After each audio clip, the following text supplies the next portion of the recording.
Pues nada, Patricia, ¿estás ready? Hola, sí, creo que sí, Robert, no sé. Estoy un poco Vale. preocupada porque mi ordenador es un poco malo y me da miedo quedarme congelada en algún momento, justo en la parte más interesante, pero bueno, espero que eso no suceda.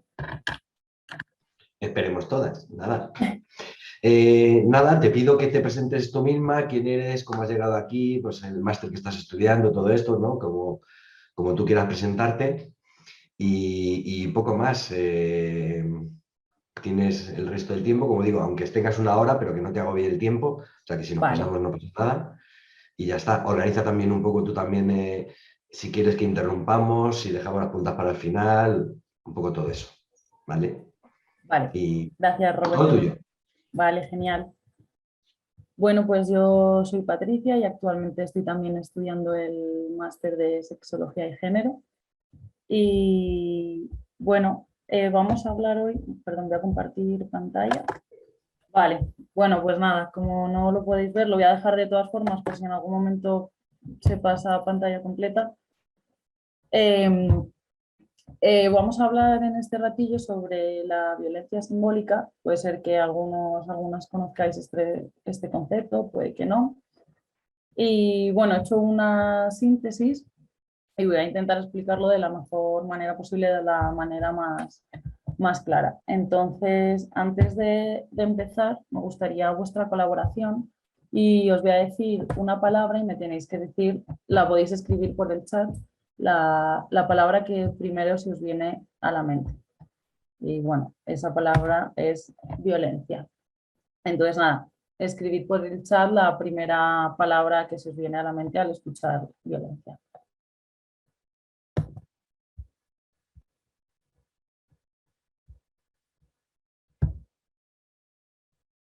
Ujú.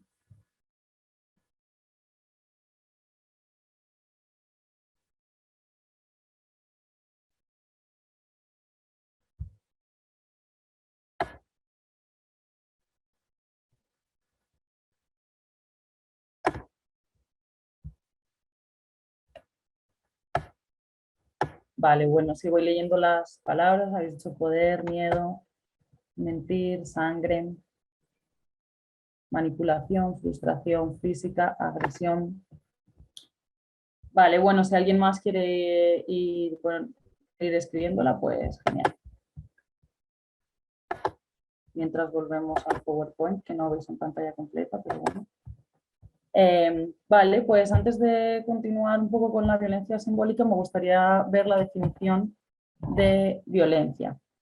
Pues como dice la OMS, es el uso deliberado de la fuerza física o el poder, ya sea en grado de amenaza o efectivo contra uno mismo, otra persona o grupo o comunidad, que cause o tenga muchas probabilidades de causar lesiones, muerte, daños psicológicos, trastornos del desarrollo o privaciones.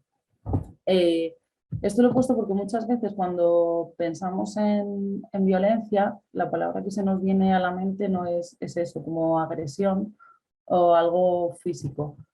Y esto puede ser un problema, ¿no? Como sucede con la violencia de género, perdón, con la violencia psicológica, que no es perceptible, no deja marcaciones y muchas veces es complicada de identificar. Con la violencia simbólica pasa un poco lo mismo. Cuando al final en nuestro imaginario no está eh, la violencia simbólica representada solo como algo agresivo o algo físico, podemos estar emitiendo este tipo de violencia o la podemos estar recibiendo sin ser conscientes. Entonces es importante que entendamos de qué hablamos y que esto está presente. Al final, no muchas de las palabras, es cierto que han salido otras, pero algunas aparecen, ¿no? Agresión, sangre, cosas que son tangibles. Vale, de manera súper sintetizada, ¿qué es la violencia simbólica? Pues es la forma de poder que se ejerce sobre los cuerpos sin fuerza física. Quiere decir que es una violencia que no... Robert, ¿tú vas a hablar? O... Sí, es que no quería interrumpirte ahí a machete. Vale, no, tranqui. No, es que no están pasando las diapositivas, entonces creo que es porque lo tienes en pantalla completa. Quítalo de la pantalla completa, ahí, ya está, perfecto. Vale, ahí Listo, sí se ve. ahí sí se ve. Ya Vale. no interrumpo más. Vale, no, no, mejor, mejor, porque si no yo voy aquí pasando diapositivas y no tiene mucha gracia si no se ve el PowerPoint. Vale, gracias, Robert. Eh, vale, bueno, pues eso de manera sintetizada, esto es la violencia simbólica y ahora vamos a ver un poco más en profundidad. Este término lo acuñó Pierre Bourdieu, que él es un sociólogo de finales del siglo XX, bastante influyente, la verdad, dedicó su carrera profesional a estudiar los sistemas educativos, los mecanismos de desigualdad que se crean en las sociedades, habló de la comunicación, de la política y bueno, en el 98 creo que fue, él murió en el 2002 y en el 98 escribió La dominación masculina y que esto la tengo aquí, te voy a enseñar. Y en este libro habla de una manera súper argumentada y fundamentada lo que es la violencia simbólica. Me parece un libro súper interesante, aunque me ha resultado bastante complejo de leer, pero bueno, creo que animo a la gente a que se lo lea. Entonces, bueno, ¿cómo se construye? Al final, lo que se establece es que hay unas diferencias biológicas, ¿vale? Esto es obvio, ¿no? Entre los cuerpos con pene y los cuerpos con vulva, eso es más que obvio, y ese no es el problema, ¿no? Entonces, él lo que establece es que a partir de estas diferencias se crea un sistema de dominación en el que al hombre le toca la mejor parte. Y, y esto se justifica como algo natural, ¿no? Hay unas diferencias, a raíz de eso se crea un sistema de dominación en el que las mujeres se considera que tienen otras capacidades y que están en un segundo plano. Entonces, esto es algo que escuchamos un montón de veces, ¿no? Cuando estamos en una conversación se dice, no, porque es que las mujeres son más débiles, se les dan mejor los cuidados, son más sensibles, los hombres son más violentos, son más fuertes, el tema del deseo, ¿no? Esta afirmación que hacemos de no, es que los hombres tienen más deseo, no, no, no. Es que esto es una construcción social y todo esto que asignamos a los cuerpos masculinos o a los femeninos es eso, es una construcción y el peligro es que está justificado en algo natural, que los cuerpos son así y no tienen otra capacidad. Entonces ahora más adelante lo explicaré un poquito en profundidad. Perdón que esto me está boicoteando mi ordenador. Vale. Bueno, esta es una frase que he cogido, que la diferencia anatómica entre los órganos sexuales pueden aparecer como la justificación de la diferencia socialmente establecida entre los sexos y especialmente la división sexual del trabajo. Al final, esta división afecta a todos los ámbitos, lo veremos un poquito más ahora. ¿Cómo se transmite? Pues para ello tenemos que hablar del proceso de socialización. Este proceso es la interiorización de valores, actitudes y creencias a lo largo de nuestra vida, ¿no? Todo lo que entendemos como cultura no es algo innato a los seres, sino que es una cosa que vamos aprendiendo. Es toda una construcción cultural que vamos absorbiendo desde que somos peques. Hay bastantes estudios sobre el desarrollo evolutivo y bueno, uno de ellos es que entre los 0 y los 2 años somos capaces ya de diferenciar los estereotipos de género. Y entre los 3 y los 6 se crean los esquemas cognitivos que están vinculados a las expectativas del género. ¿Qué quiere decir esto?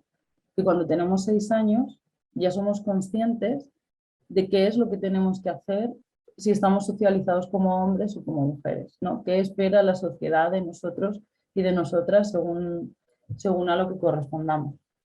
Entonces, claro, esto es igual, ¿no? No es que esté innato en el ser humano, Es que desde muy pequeños somos conscientes de qué es lo que tenemos que representar y qué es lo que tenemos que hacer para entrar en la sociedad.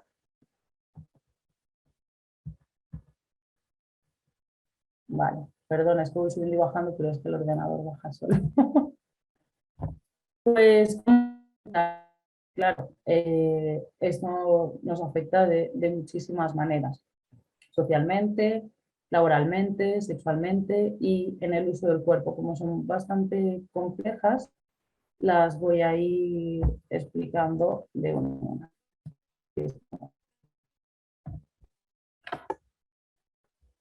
Vale, socialmente, pues tenemos una visión androcéntrica, el uso del lenguaje, la ocupación del espacio y la división de tareas. Vamos a ver primero la visión androcéntrica. Quiero comenzar con una frase de Simone de Beauvoir, para que explica bastante bien lo que es esta visión androcéntrica. Dice: la representación del mundo, como el mismo mundo, es obra de los hombres. Ellos lo describen desde su propio punto de vista, que confunden con la verdad absoluta. Vale, al final es esto, ¿no? El androcentrismo es una tendencia a pensar que el hombre, y no me refiero al hombre como ser humano, sino al hombre varón como el centro de todo. Y esto se ve reflejado en muchos aspectos. He puesto aquí algunos ejemplos, pero si empezamos a analizar la sociedad y dónde vivimos y las cosas que están presentes, pues podemos profundizar un poco más.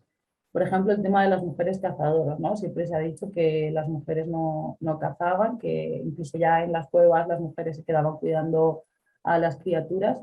Y esto se está viendo que realmente no es tan cierto, que las mujeres también cazaban. Y, y por otro lado, se han encontrado cuerpos de mujeres que también eran guerreras. Y bueno, se ve que eran mujeres por el tamaño de la pelvis. Y lo mismo, directamente se han asignado a varones, dado por hecho que las mujeres no podían luchar. Lo mismo sucede con escritoras, inventoras, compositoras, ¿no? Un montón de mujeres que quedan relegadas y que no se habla de ellas y que no están presentes.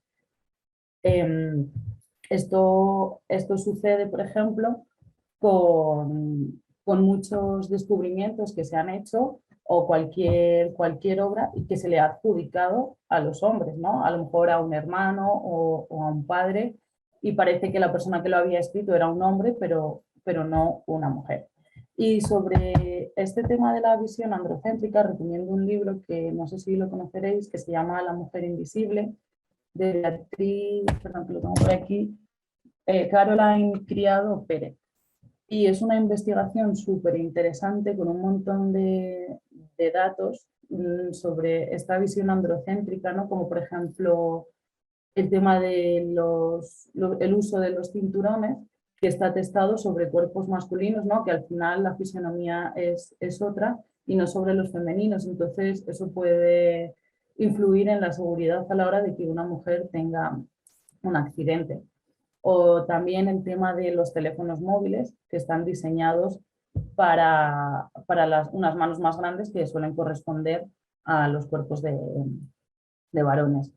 Y bueno, al final es verdad que son cosas como muy pequeñas, pero que reflejan la sociedad en la que vivimos, en la que a las mujeres no se nos tiene en cuenta. Y también, y lo hemos visto hace poco con el tema del COVID, de las vacunas, que no sean los efectos secundarios, eran generalizados, pero no se ha hecho un estudio concreto de cómo son los efectos secundarios en los cuerpos femeninos.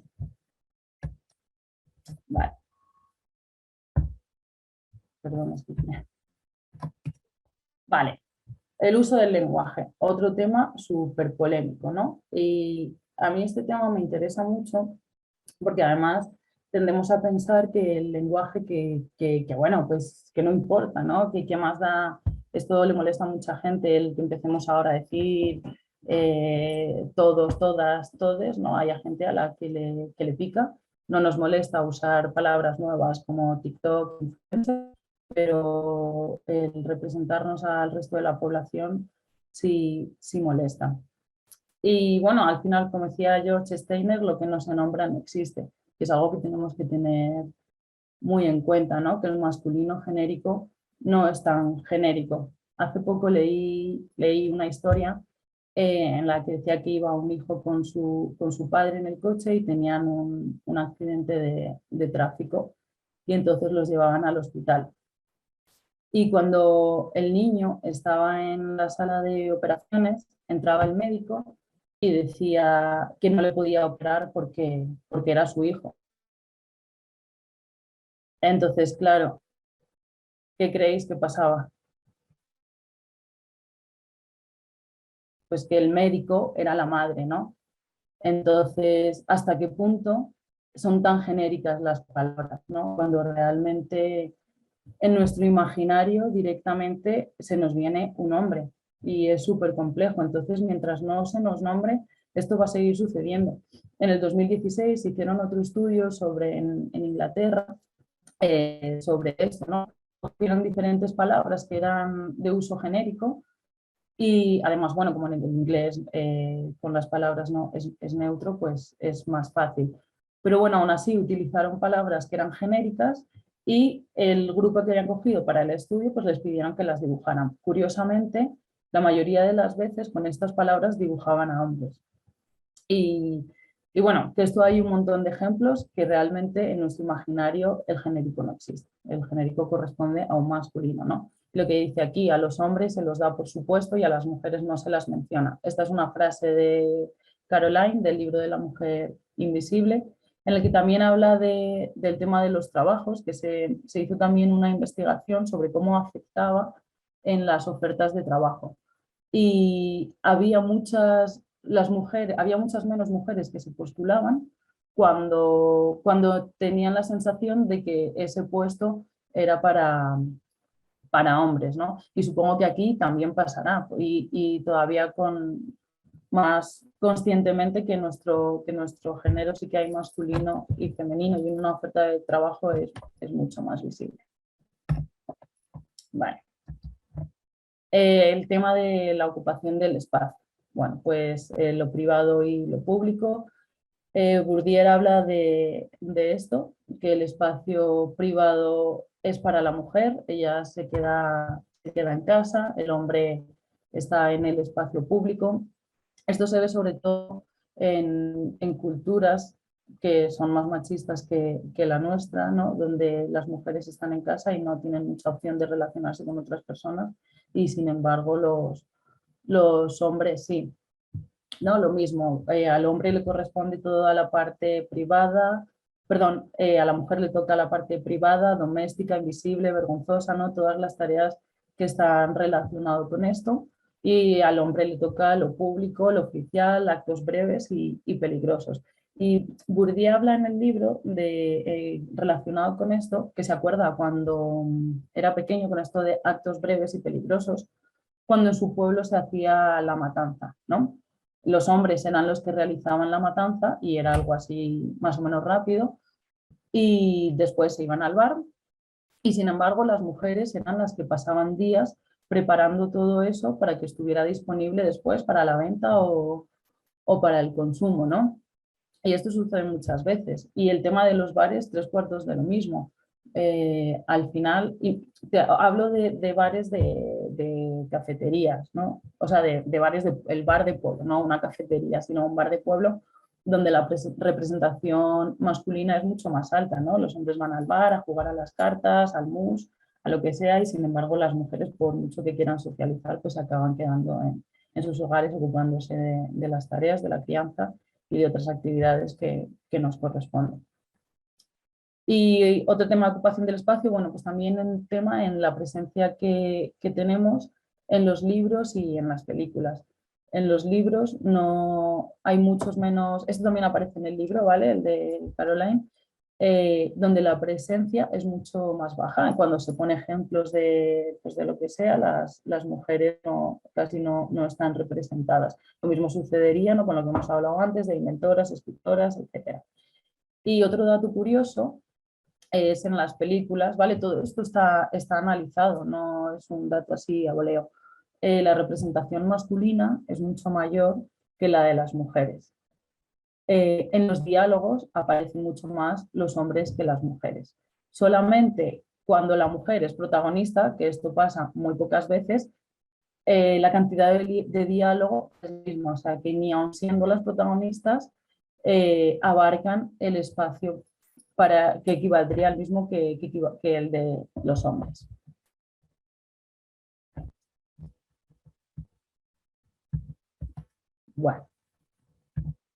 Bueno, es que ya sabéis que cada vez que esto sube y baja es mi ordenador, ¿vale?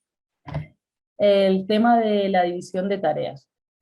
Perdón, que no me quiero dejar nada. Vale, sí, aquí. La división de las tareas. Bueno, estos son algunos ejemplos, pero ya lo sabemos, ¿no? El tema del cuidado. A la mujer le corresponde el cuidado ya no solo de sus familiares, de sus padres, sino que también corresponde muchas veces el de los suegros, ¿no? Y las suegras son ellas las que tienen que cuidar al padre o a la madre de la pareja. Y a nivel laboral, 3/4 de lo mismo, pero bueno, eso lo cuento después. El tema de la crianza, igual, a día de hoy, obviamente no hablo en todos los hogares, porque esto no está presente en todos los hogares, afortunadamente, pero sí que la crianza sigue siendo responsabilidad de las madres, y aunque esté repartido, la mayoría de las veces, no siempre, pero sí la mayoría, el tema de los coles, de los médicos, le sigue correspondiendo a la madre, la que sabe la cita de su hijo, de su hija, cuando tiene médico, va a las reuniones del cole, la medicación, bueno, pues un poco eso en general. Y luego con el tema de las tareas del hogar, son las mujeres las que suelen hacer esto, y cuando los hombres se implican, ayudan en el hogar, ¿no? Esto lo hemos oído un montón de veces. No, es que él me ayuda, como esta es mi responsabilidad y tú me ayudas. Y bueno, al final también es un poco complicado salirse de ahí. Estaba pensando modo, o sea, de manera personal, ¿no? Cuando yo a mi madre le digo a veces, te he planchado o te he tendido la lavadora. Es como, bueno, es que esto no es de tu madre, ¿no? Que esto es de todos. Bueno, que al final es difícil salir un poco de ahí. ¿Vale? Laboralmente, pues ya sabemos, ¿no? Tenemos los techos de cristal y el suelo pegajoso, que por si alguien no lo sabe, pues el techo de cristal es la limitación que tienen las mujeres a la hora de alcanzar grandes puestos en las organizaciones. Y el suelo pegajoso hace referencia a la incapacidad de poder acceder al mundo laboral. Y esto, claro, está relacionado también con el tema del cuidado y de la crianza. El que una mujer sea madre, pues no, en la empresa ya tiene claro que va a ser muy difícil que consiga ascender. Luego tenemos puestos exclusivamente masculinos o femeninos, ¿no? Y claro, casualmente estos puestos exclusivamente masculinos, como pueden ser la informática, la ingeniería, etc., suelen tener una remuneración mucho más alta que los exclusivamente femeninos, ¿no? Que están relacionados al cuidado, y además se relaciona como algo vergonzoso, ¿no? Como hemos dicho antes. Y otro tema es la brecha salarial, ¿no? Que mucha gente cree que es una ficción, pero no.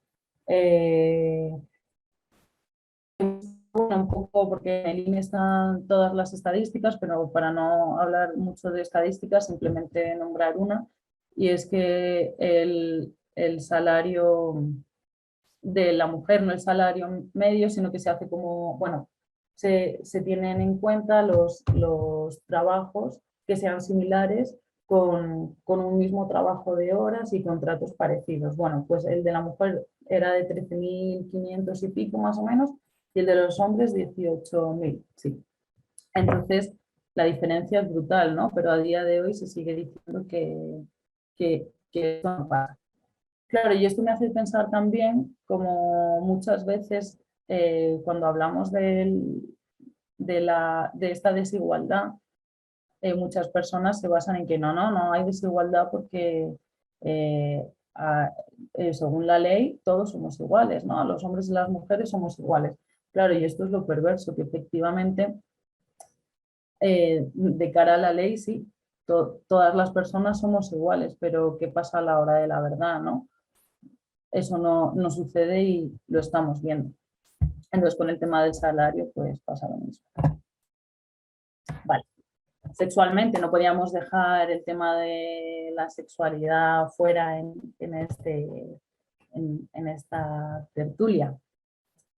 Bueno, a mí la verdad que este tema en el libro me ha sorprendido bastante porque, bueno, he descubierto cosas o a lo mejor he sido consciente de cosas que no las tenía tan presentes. Lo que Pierre Bourdieu establece es que hay una relación de dominación, ¿no? Y esto se ve con el tema de activo-pasivo, arriba-abajo. Y él dice que si hubiera una sociología del acto sexual, se descubriría, y al final es una relación de dominación, pues se descubriría que obviamente las relaciones no son simétricas. Y esto se ve mucho porque los hombres entienden este proceso como un acto de virilidad y de demostrar su hombría. Y se ve, ¿no? Cuando están entre colegas, cómo comentan estas conquistas. No es a modo de compartir emociones, ¿no? Sino de reafirmar una vez más su capacidad como hombres para poseer un cuerpo. Y sin embargo, la mujer se tiende a, a intentar que, bueno, que ella viva la sexualidad de otra forma, ¿no? Como un acto con afectividad, con amor, y también se ve la vagina como fetiche. Y esto se ve reflejado en muchas culturas, ¿no? Con las tradiciones que tienen a la hora de acceder al matrimonio, con el tema de la pérdida de virginidad. Digo virginidad porque ya sabemos que esto es una construcción social, ¿no? Pero bueno, es algo tan peligroso que a muchas de ellas les cuesta la vida el demostrar si llegan o no vírgenes al matrimonio. Y a día de hoy aquí sigue pasando el que tengamos que tener cuidado entre comillas, cómo nos relacionamos si queremos ser tildadas de, bueno, pues de guarras o de facilonas. Y hace poco hubo una polémica con un influencer que él decía que si no era como un mensaje para las mujeres, que si queríamos ser reconocidas o queríamos encontrar pareja, pues que teníamos que tener en cuenta que los hombres le gustaban las chicas que hubieran tenido pocas relaciones. Además, eso tiene un nombre que no me acuerdo, bueno, una palabra de estas nuevas. Y, y bueno, esto es algo de hoy, que sabemos, ¿no? Que tenemos que cuidarnos de con quién tenemos relaciones. Luego, otra parte interesante es el placer masculino, que es entendido, o sea, dentro del placer masculino hay un disfrute cuando la mujer disfruta, pero por la capacidad que tiene él de hacer placer sobre la otra persona. Y de ahí viene el tema de fingir orgasmos, ¿no? Para no dudar de la virilidad o de la capacidad que pueda tener un hombre en hacernos disfrutar. Y, y esto pasa que muchas veces preferimos fingir un orgasmo antes de decir a la persona, bueno, a esto me refiero en parejas, cuando estamos a parejas heterosexuales, porque en parejas de dos mujeres pues no suele pasar, o bueno, un poco que se salga el hombre de la normatividad, ¿vale? Que no siempre, con esto no quiere decir que te pase, pero lo común es esto, ¿no? Que tendemos a fingir orgasmos, bueno, pues para no incomodar a la otra persona o que se sienta menos viril, menos hombre, y nos resulta más cómodo fingir un orgasmo, o a lo mejor incluso puede pasar que no queramos tener una relación, que la persona nos esté insistiendo, que esto es bastante habitual, y al final dices, bueno, mira, sí, cedes y ya, sientes un orgasmo rapidito, llega el orgasmo también y listo, se acabó, ¿no? Entonces, bueno, esto me parece un poco peligroso. Y claro, viendo esto, luego nos podemos preguntar, o sea, cómo queremos tener un deseo y un placer digno, ¿no? Al final, como mujer, y también como hombre por las cosas que le corresponde.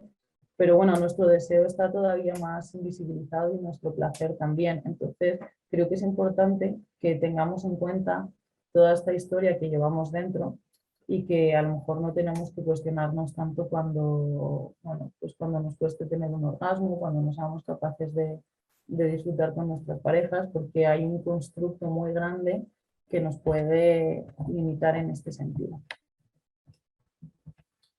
Vale. A ver si... Ahí, pero... Esto lo hago para que estéis entretenidas y no os durmáis. Esto es vida. Vale. Esta frase dice, se entiende que la peor humillación para un hombre consiste en verse convertido en mujer.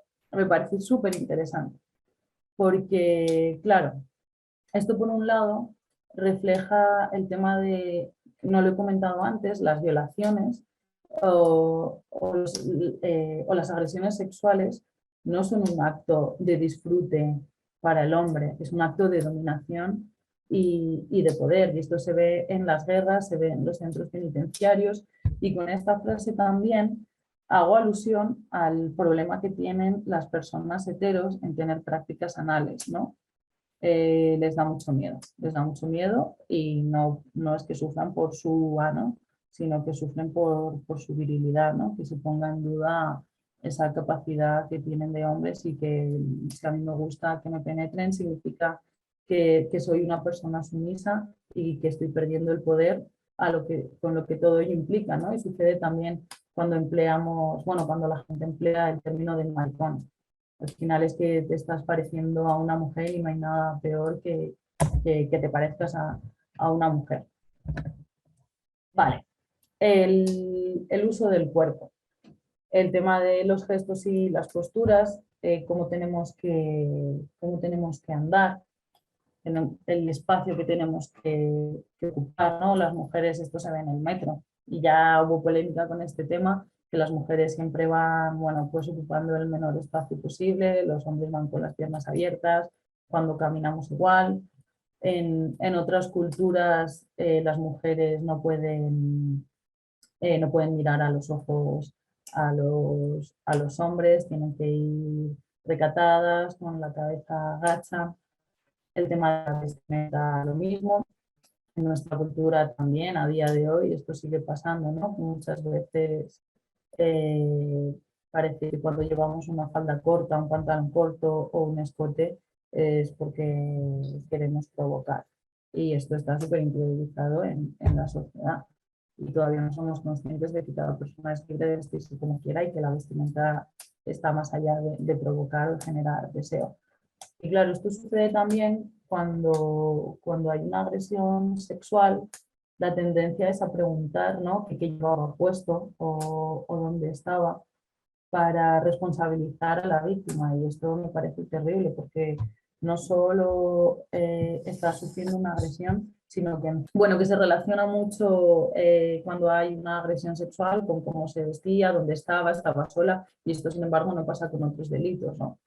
A ti te roban y lo primero que preguntas no es, ay, ¿dónde estaba? O cómo estaba vestida, o cómo estaba vestido. La visión que tenemos de la sociedad. Vale, los cánones de belleza, ¿no? Ya sabemos que cómo tiene que ser tu cuerpo, esto cambia un poco según las sociedades, pero bueno, en la nuestra, cómo tiene que ser el cuerpo de una mujer, cómo tienes que vivirlo. Y también me gustaría hablar aquí un poco del tema de la depilación, ¿no? Porque esto también es un estereotipo establecido por la sociedad.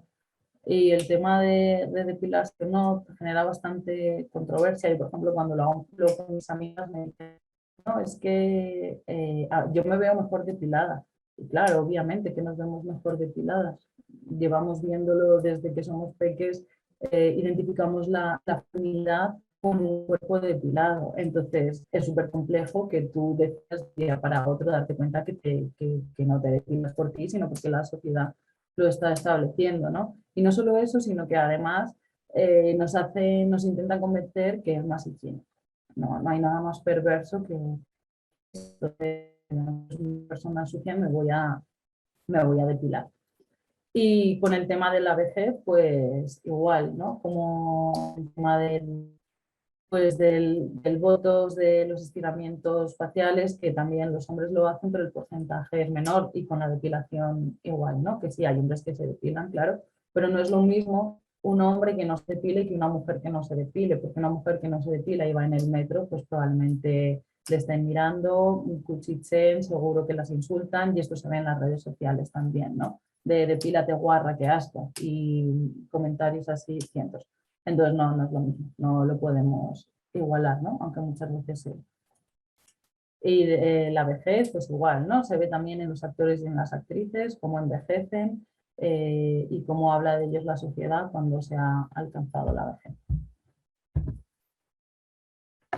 Vale, recojo esta frase de Pierre Bourdieu como si la feminidad se resumiera en el arte de empequeñecerse, ¿no? Cuando he hablado antes de esto de ir recogidita, ocupar poquito espacio, y me parece una frase interesante porque, bueno, efectivamente la feminidad no consiste en eso, aunque parece que muchas veces sí. Y lo mismo, ¿no? Aquí con el tema del proceso de socialización, desde que somos pequeñas nos están diciendo cierrar las piernas, no te sientes como un machorro, eso no lo hacen las niñas.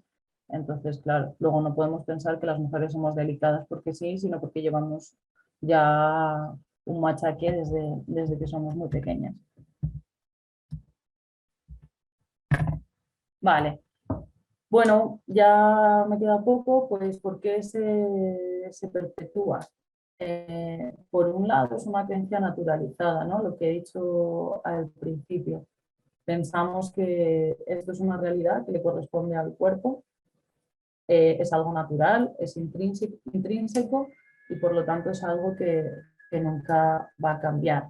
Y también lo que sucede es que muchas mujeres se siguen sintiendo, si piensan que no van a ser capaces de hacer determinadas cosas porque piensan que es así, ¿no? Que su cuerpo es este y como su cuerpo es este, sus características son estas y no van a poder tener o adquirir determinadas aptitudes o aptitudes.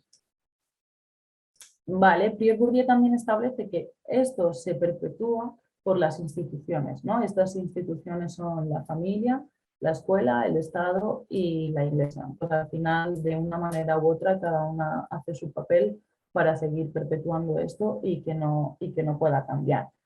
Es un trabajo de muchísimo tiempo y bueno, está inscrito en los cuerpos.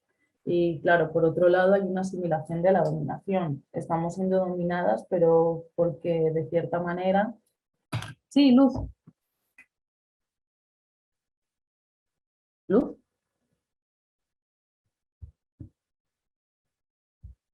Perdona, Patricia, que le he dado sin querer.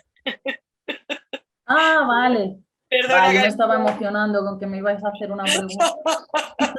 Perdona. Vale, nada, no pasa nada. Sigue. Nada. Bueno, deberías hacer una pregunta al final de la tertulia. Bueno. Vale. Venga. Vale, bueno. Eso estaba diciendo que por otro lado hay una asimilación de esta dominación, ¿no? Y lo que él dice es que por mucho que seamos conscientes de que esto sucede, necesitaríamos como cambiar toda la mentalidad y toda la sociedad para que este cambio se produjera.